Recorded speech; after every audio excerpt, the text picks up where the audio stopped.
Sub control room থাকবে আমাদের 15টি। সেখানে আপনারা যার কোনো অসুবিধা হয় সাব কন্ট্রোলে সেখানে রিপোর্ট করলে আমরা তাৎক্ষণিক ব্যবস্থা নেব। পুরো মাঠটি 335টি সিসি ক্যামেরার আওতাধীন থাকবে।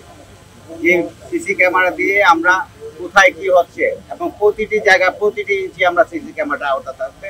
আমরা প্রত্যেকটি জায়গা আমরা লক্ষ্য রাখতে পারবো, যার মাধ্যমে আমরা নিরাপত্তা দিয়ে যেতে পারবো।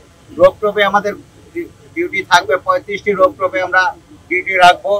স্থির পিকেট থাকবে আমাদের 53টি স্থির পিকেটের মাধ্যমে আমরা কোথাও পকেট মার, কোথাও ঝামেলা হলে, কোথাও হকার বসে গেলে সেগুলো উঠাবো।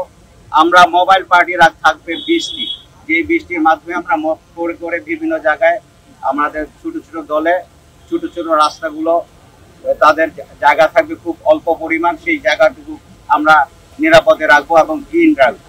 আমরা চেকপোস্ট থাকবে 20টি, চেকপোস্টের মাধ্যমে এখানে যেন কোনো দুষ্কৃতিকারী না ঢুকতে পারে আমরা সেই চেকটি করব। আমরা ফুটপাত উচ্ছেদ করার জন্য পুলিশ বাহিনী এবং ম্যাজিস্ট্রেটের সমন্বয়ে আমরা মোবাইল টিম গঠন করেছি। আমরা ট্রাফিকের মধ্যে ট্রাফিক ব্যবস্থা যেন সুন্দর হয়, তার জন্য আমরা ইজতেমা যেদিন শুরু হবে মানে 31 তারিখ থেকে 2 তারিখ পর্যন্ত পণ্যবাহী ট্রাক, পণ্যবাহী গাড়ি আমরা এই রাস্তাতে চলতে দিব না, আমরা ডাইভার্ট করে দিব। আর মোনাজাতের দিন কোনো গাড়ি আমরা চলবে না। সেই মোনাজাতের দিন শুধুমাত্র ওই ইজতেমার যে অঞ্চলটুকু সেটি গাড়ি মুক্ত রাখবো, যাতে মানুষের কোনো অসুবিধা না হয়। আমরা সাদা পোশাকে প্রচুর পরিমাণ নিরাপত্তা রেখেছি, যাতে আমরা শুধু সংবাদগুলো পেয়ে থাকি। আমরা পুরো পোশাকে আমরা পোশাকধারী পুলিশ রেখেছি 6000-এর কাছাকাছি, 5000 সংখ্যাটা নাই বললাম। সর্বমোট আমরা প্রচুর পরিমাণ পুলিশ মোতায়েন করে এই নিরাপত্তা দেওয়ার জন্য সুব্যবস্থা রেখেছি।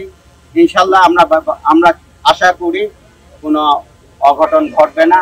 আপনারা সহযোগিতা করবেন। আপনাদের কাছেও যদি কোনো কিছু ধরা পড়ে আমাদেরকে জানাবেন, আমাদের কন্ট্রোল রুমকে জানাবেন, সাব কন্ট্রোল রুমগুলোকে জানাবেন, আমরা ব্যবস্থা নেব। আমরা ড্রোনের মাধ্যমেও আমরা পুরো ব্যবস্থাকে মনিটর করব।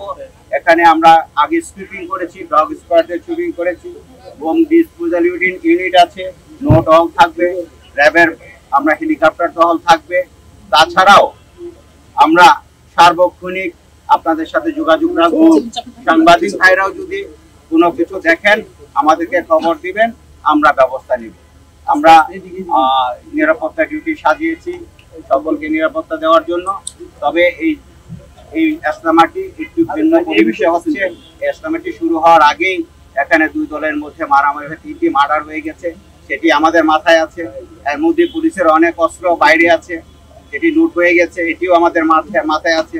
জেলখানার অনেক অস্ত্র বাইরে আছে, এটি লুট হয়ে সন্ত্রাসীদের কাছে আছে, এটিও আমাদের মাথায় আছে। বৈধ অস্ত্র জমা দেওয়ার কথা বলা হয়েছিল, সেগুলো অস্ত্র জমা পড়েনি, সেটিও আমাদের মাথায় আছে।